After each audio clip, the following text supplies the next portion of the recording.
नमस्कार मित्रगण, दिग्दर्शन असम हजुरहरू सबैलाई नि स्वागत छ। आशा छ सबै कुशलै हुनुहुन्छ। धेरै दिनपछि यसरी व्यक्तिगत रूपले तपाईँहरूसँग केही कुरा बोल्न खोजेको छु। सौभाग्यवश भर्खरै अमेरिकावासी एकजना नेपाली भाषी गोर्खालाई फेला पारेको थिएँ। यहीँ हाम्रोकै यहीँ उदालगुडीमा धर्मप्राण हुनुहुन्छ।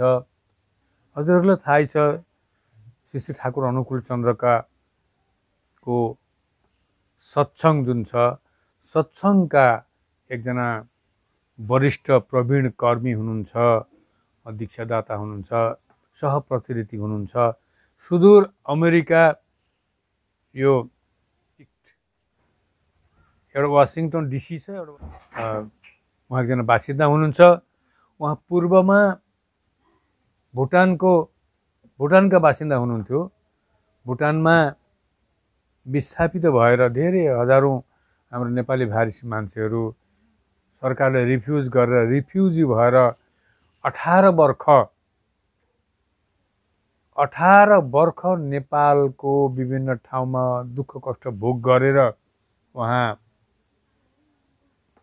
बस्नुभएको थियो। साह्रै दुःख गरेर त्यहाँ विभिन्न वर्गका विभिन्न वर्णका मानिसहरू हुनुहुन्थ्यो र बहुतै धेरै दुःख गरेर भरे राष्ट्रसङ्घको सहयोगले हाम्रो ती मानिसहरूलाई, हाम्रो आफ्ना मानिसहरूलाई अमेरिकाले धेरै मात्रामा लगेर उहाँ संस्थापित गरेको थियो, नागरिकता दिएको थियो।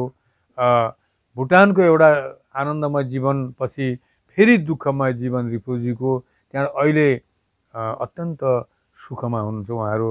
अमेरिकाको वासिङटनमा धेरै सुख साधनहरू पनि भेट्नुभएको छ, जागिर पनि भेट्नुभएको छ र अमेरिकालाई अहिले सर्वश्रेष्ठ देश हो भनेर भन्नुभएको छ। यो साक्षात्कारमा राम्रो देश हो, अति राम्रो देश हो। मैले प्रश्न गरेको थिएँ, हामी त अब हिन्दू मान्छे हौँ, हामीहरूको संस्कार छ, र त्यहाँ कसरी आफ्नो नीतिविधिहरू परिपालन हुन्छन्, त्यहाँ त बडो अप्ठ्यारो पर्छ होला भनेर मैले पनि प्रश्न गरेको थिएँ। मसँगै भएको साक्षात्कार हो।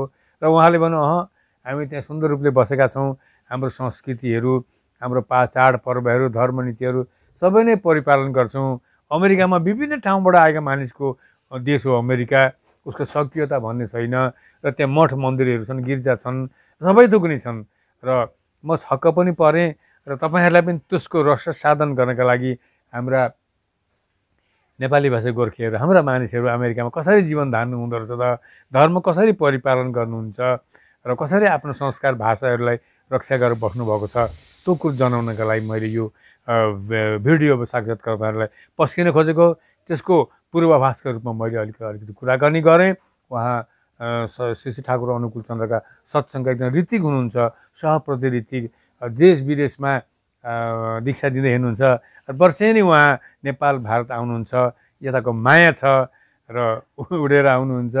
उहाँ अहिले वर्तमान यतै हुँदी हाम्रो असमको उदालगुडी जिल्लामै घुमफिर गर्दै हुनुहुन्छ, साथीसँग भेटघाट गर्दै हुन्छ। मेरो पनि भेट भयो र मैले यो जुन अन्तर्वार्ता प्रस्तुत गरेको छु।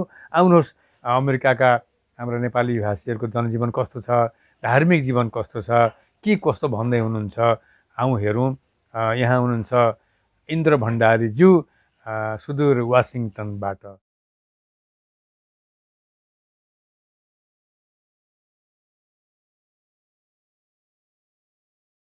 मानिसमा प्रेम भक्तिको कुरा गरेर, मानिसमा जीवनीय कुरा गरेर मानिसले कसरी सुखले जीवनयापन गर्छन् तिनै कुरा भन्दै घर दर्दै हिँड्नुहुन्छ र हामीले पनि भेटेका छौँ। र दिग्दर्शनको मञ्चमा उहाँले पनि, उहाँ हुनुहुन्छ इन्द्र भण्डारीज्यू वासिङटनबाट।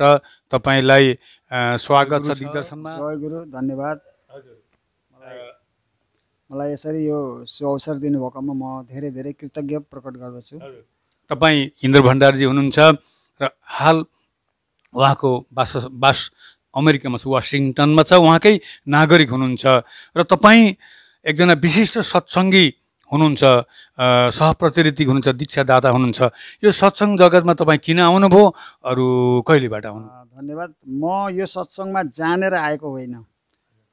यो सत्सङ्गमा मैले त्यस्तै संसर्ग जादोष गुण भवन्ती भने चाहिँ त्यस्तै सङ्गतले गर्दाखेरि कसैले सुसङ्गत पाइँदो रहेछ, कसैले कुसङ्गत, मैले त्यस्तै सुसङ्गत पाएछु।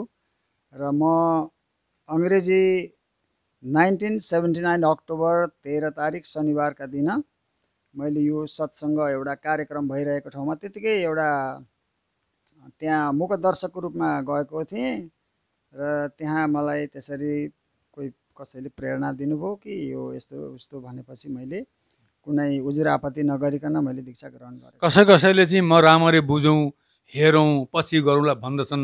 कोही चाहिँ अब यो के भनिन्छ, यो तपाईँको ब्रह्म जिज्ञासाको समय थियो न, तपाईँले सांसारिक जीवनमा, पारिवारिक जीवनमा, सामाजिक जीवनमा के अशान्ति भोगेर अथवा कुनै खालको त्यसो गरेर त्राहीमा मधुशोधन भएर तपाईँले दीक्षा लिनुभएको हो कि न केही जान्ने आशाले? भक्तहरू पनि बहुत खाले हुन्छन्, जिज्ञासु, ज्ञानी हुन्छन्, आर्त हुन्छन्, अर्थार्थी हुन्छन्। तपाईँ किन लिनु?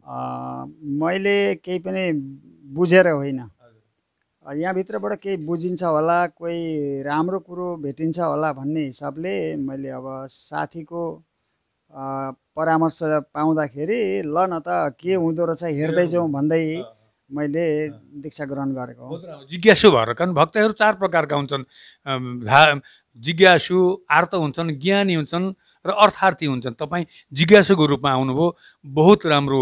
जिज्ञासु भएर आउँदा आज धेरै धेरै वर्ष तपाईँले श्री श्री ठाकुर अनुकूल चन्द्रको भएर उहाँको चरणाश्रित भएर तपाईँले काम पनि गर्नुभएको छ र तपाईँलाई धेरै धेरै धन्यवाद छ।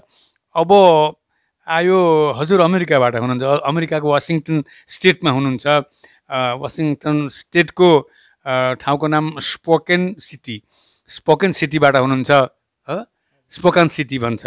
अच्छा, त्यो ठाउँमा तपाईँलाई ठाकुरको याचना गर्न वा ठाकुरको कुरा गर्न, धर्मको कुरा गर्न त अप्ठ्यारै पर्छ कि कस्तो के छ त्यताको माहौल भनिदिनुहुन्छ कि? त्यहाँ त्यति सजिलो त पटक्कै छैन नै। कोही आफ्ना परिवारका साथमा आफूलाई लागेको कुरो गर्न पाउने त्यहाँको नियम वा त्यहाँको संविधानले पनि दिन्छ। त्यहाँ भनेको छ you can practice any religion, non practice religion भन्ने, जो अङ्ग्रेजी शब्द हो। कुनै धर्म म मान्दिनँ भन्न पनि पाउने ठाउँ रहेछ। त्यो आफूले जानेर त्यहाँ बुझेर गइएको होइन। त्यस्तै प्राकृतिक हिसाबका केही कारणवशत आफू सब परिवारको साथ पुगिएको हो त्यो ठाउँमा।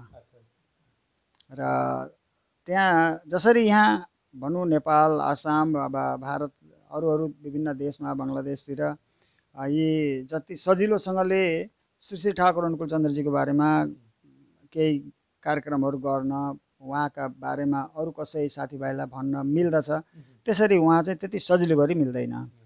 यसमा केही अन्तर छ। ठिकै भन्नुभयो तपाईँले। एउटा नौलो जग्गा हो, विभिन्न धर्मावलम्बीहरू त्यहाँ छन् र एउटै भाषाभाषी पनि छैनन्। भाषाभाषीहरू पनि कतै अन्तै कतै बसेका होलान् हो, एउटा फासला पनि होला हो। एक समयमा तपाईँहरू सफल पनि हुनुहुन्छ। त्यहाँका कर्मीहरू मानव जीवनको उत्थान, विभिन्न खाले मानव जीवन, कोही अब साधारण जीवनयापन गर्छन्, मध्यम छन्, कोही उच्चमा छन्। यो मानव जीवनलाई ईश्वरको लाइनमा लान, उत्थानका लागि, आध्यात्मिक विकासका लागि श्री श्री ठाकुर अनुकूल चन्द्रले विराट सत्सङ्ग एउटा गर्नुभएको छ। र आज देश विदेशमा श्री श्री ठाकुर अनुकूल चन्द्रको जय यात्रा छ। तपाईँ यसलाई कसरी प्रतिपन्न गर्नुहुन्छ? श्री श्री ठाकुर अनुकूल चन्द्रको सत्सङ्गले मानव जीवनको उत्थान। धेरै राम्रो कुरो सोध्नुभयो। मलाई लाग्छ कि आज धेरै मत मतान्तरहरू वा सम्प्रदाय नै किन नभनौँ देखिएका छन्, मानिसले अँगालेका छन्, केही गर्दैछन्। राम्रो कुरा हो धार्मिक हुनु, धर्म मतमा अघि बढ्नु, उन्नतशील हुनु। तर यी सबैको बिचमा आज श्री श्री ठाकुर अनुकूल चन्द्रजी यस्तो गुरुको रूपमा आउनुभएको आज आफूले वा देखेर होस् या गरेर बुझ्दाखेरि श्री श्री ठाकुर अनुकूल चन्द्र यो जुगको चाहिँ जुगश्रेष्ठ पुरुष, जसलाई पुरुषोत्तम भनेर आज हामी सम्बोधन गर्दछौँ। र त्यसको पुष्टि दिनका लागि पनि त्यस्ता दिग्गज विद्वानहरू र अमेरिकामा पनि मैले देखेको छु कि त्यस्ता वैज्ञानिकहरू, जसलाई आजको जुग एउटा विज्ञान सम्मतको युग भनिन्छ, त्यस्ता वैज्ञानिकहरू पनि हाम्रा निकटमा एउटा साथीभाइको रूपमा सहज तरिकाले, जसलाई पाउन धेरै गाह्रो हुन सक्ला, तर त्यहाँ ठाकुरजीको निकटमा आएका हुनाले गर्दाखेरि उहाँहरू पनि एउटा साधारण साथीभाइ जस्तो मात्रै भएर पनि भेट्न सकिँदो रहेछ। यो त्यसकारण ठाकुरजी कुनै गुरुहरूसँग तुलना गरिरहन नपर्ने देखिन्छ। उहाँ यस युगको हर्ताकर्ताको रूपमा पाएको हुँदाखेरि लाग्दछ मानव जीवनको उत्थान र मानव जीवन यदि सार्थक बनाउनु छ भने सबैले नै ठाकुरजीलाई चिनेर मानिदिएदेखि अवश्य पनि मानव जीवन धन्य हुन्छ भन्ने मेरो बहुत धन्यवाद। तपाईँले भन्नुभयो युग पुरुषोत्तम हुनुहुन्छ श्री श्री ठाकुर, सर्वश्रेष्ठ हुनुहुन्छ। सर्वश्रेष्ठको आश्रय ग्रहण गर्दाखेरि मानव जीवनको उत्थान हुन्छ नै, त्यसमा शङ्का पनि छैन। एउटा कुरो के छ भने हामीले धेरै मतका कुरा जानेछौँ। इस्कन छ, तपाईँको वैष्णवहरू छन्, कबीरपन्थीहरू छन्, इस्लाम धर्मीहरू छन्, धेरै धेरै पन्था छ। यो ठाकुरको सत्सङ्ग हो। सत्सङ्गमा एउटा चिज धेरैको आपत्ति छ, एउटा चिज छ जो त्यो भयो इष्टवृत्ति।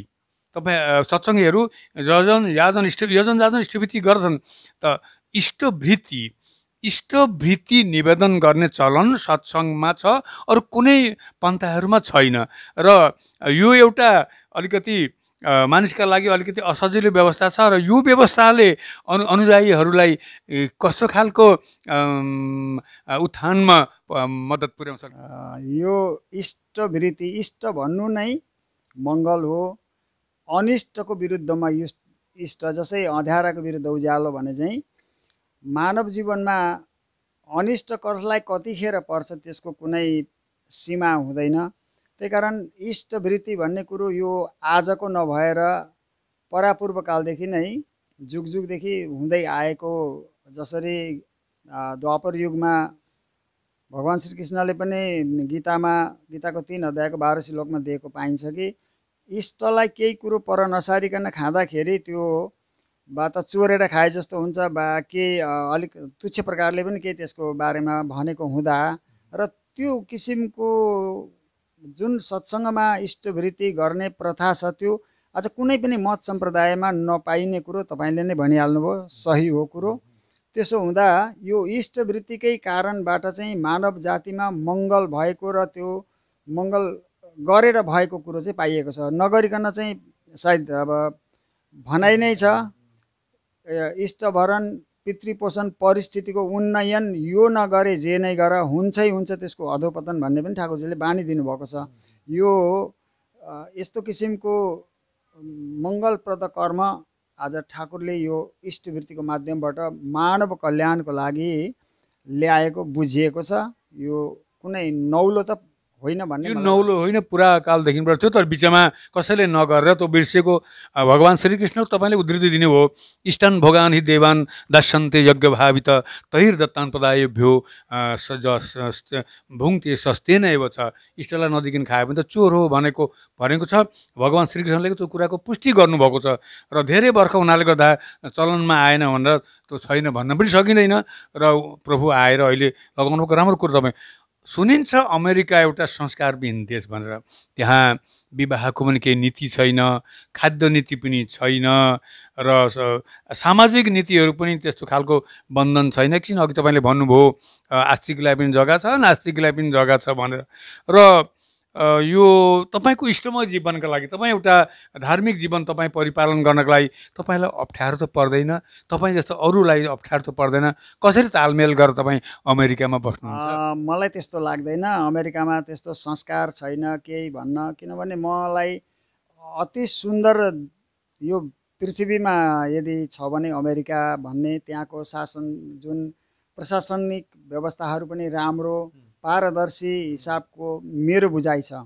र त्यहाँ कुनै संस्कारको बारेमा जसले यदि जानी नै केही त्यस्ता अनर्गल कामहरू गर्छन् भने त्यो यदि त्यहाँको प्रशासनलाई नै अप्ठ्यारो पर्ने भयो भने उसले कारबाही भोग्ने हुन्छ। नत्र भने जे गर्छु भन्दा पनि आज त्यहाँ केही कुराको कमी छैन। त्यहाँ विवाह व्रतबन्ध राम्रा पौराणिक सप्ताह पुराण आदिहरू भइरहेको पाइन्छ। त्यसो हुँदा चाहिँ म चाहिँ त्यस्तो संस्कारविहीन मुलुक भन्न म चाहदिनँ। अमेरिका भनेको यो धेरै किसिमको फुल फुलेको फुलबारीको रूपमा म लिन्छु। म चाहिँ एकदमै कृतज्ञ छु। अमेरिकाको जुन प्रशासन भयो, त्यहाँको जुन थितिरीतिहरू सबै एकदम मानव जातिलाई पृथ्वीमा साँच्चै भन्नुपर्छ भने एउटा सुहाउँदो किसिमको व्यवस्था भएको मुलुक लाग्छ मलाई। म यसबारेमा जुन हजुरले प्रश्न गर्नुभयो त्यो एकदम एउटा कठोर प्रश्न जस्तो लाग्छ मलाई। त्यो वास्तवमा मेरो भनाइबाट मैले व्यक्तिगत भन्नुपर्छ भने त्यो त्यस्तो भन्न सायद नभनेको राम्रो। आफ्नो देश हो जसले तपाईँलाई शरण दिएको छ, जहाँ तपाईँ बस्नुभएको छ, जसको माटाको रसगन्ध लिएर तपाईँ हुनुहुन्छ। आफ्नो देशको बारेमा सबैलाई एउटा माया ममता हुन्छ। अरू प्रशासन राम्रो छ, जहाँ आफ्नो धर्म परिपालन गर्ने व्यवस्था, आफूले स्वच्छ सुन्दर जीवन यापन गर्ने व्यवस्था छ, त्यसलाई हामीले कसरी नराम्रो भन्नु, कसरी कुसंस्कारी भन्नु, त्यो आफ्नो आफ्नो कुरो हो। भारतवर्षमा पनि संस्कार छ, कुसंस्कारी पनि छन्। सब देशमा घटिया बढी त्यस्तो खालको घटिया बढिया पनि मानिसहरू हुन्छन्। तपाईँलाई बहुत बहुत धन्यवाद त्यो कुरा गर्नुभयो। अब तपाईँलाई म एउटा कस्तो खालको प्रश्न गर्छु भने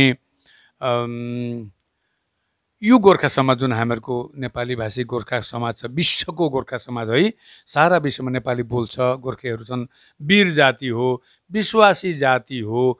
यो जातिको उत्थानका लागि, यो जाति मराठा जाति जस्तै यो जाति एउटा उन्नत सिख जाति झैँ उन्नत जाति बनाउनका लागि सत्सङ्गले कस्तो खालको मद्दत गर्छ होला? तपाईँ के उपदेश? अति सुन्दर प्रश्न मेरो लागि। जसरी मैले श्री ठाकुर अनुकूल चन्द्रलाई यो विश्वमा एउटा विश्वको विश्वगुरु भनौँ वा जुगश्रेष्ठ पुरुष, यो जुगको पुरुषोत्तम, जसलाई आज अरू कसैले कसैलाई पुरुषोत्तम भन्नुहुन्छ भन्नुहुन्न म जान्दिनँ, तर म जान्दछु श्री ठाकुर अनुकूल चन्द्रलाई वन्दे पुरुषोत्तमम भनेर ध्वनि दिया जान्छ। त्यसो हुँदाखेरि आजको विश्वमा एउटा शक्तिशाली मुलुक छ भने त्यो अमेरिका जसरी भनिन्छ, त्यस्तै गरी तपाईँले भन्नुभयो गोर्खे जाति, गोर्खा एउटा नेपाली भाषी वीर जाति, विश्वमा नाम कहलिएको जाति साँचो हो। त त्यसै गरी अबका आउँदा दिनहरूमा अवश्य पनि त्यसरी विदेशमा वा विकसित मुलुकहरूमा बसोबास गर्ने नेपाली भाषी गोर्खा भनौँ वा गोर्खाली भनौँ, यो त्यसै गरी कुनै दिन एउटा इतिहासमा सर्वश्रेष्ठ वीर पुरुषको नाम कहलाएका थिए। त्यसै गरी आज कुनै अभाव नहुने मुलुकहरूमा भएका नेपाली भाषी मानिसहरूले अवश्य पनि म चाहिँ जसरी मैले ठाकुरजीलाई पाएर अवश्य तिनको नीतिविधि अनुसार जसरी आज सक्रिय हुन पुगेका छन् केही कर्मीगणहरू, त्यस्तै गरी त्यहाँ मैले जो देखेको छु ठाकुरको अनुयायी वैज्ञानिकहरू, त त्यसमा नेपाली पनि वैज्ञानिक भइदिँदाखेरि अवश्य पनि लाग्छ फेरि पनि त कुनै दिन इतिहासमा नाम रचेका थिए वीर गोर्खाली भने अब फेरि पनि त्यो दिन आओस् भन्ने म बहुत राम्रो, बहुत राम्रो। तपाईँ एकजना नेपाली भाषी गोर्खे हुनुहुन्छ, आफूलाई नेपाली वा गोर्खे भनेर तपाईँ गौरव अनुभव गर्नुहुन्छ, कारण तपाईँको पितृ परिचय हो। अमेरिकामा तपाईँको संस्कार जस्तै विवाह संस्कार, उपनयन संस्कार, पूजा पार्वण, व्रत त्योहारहरू हुन्छ।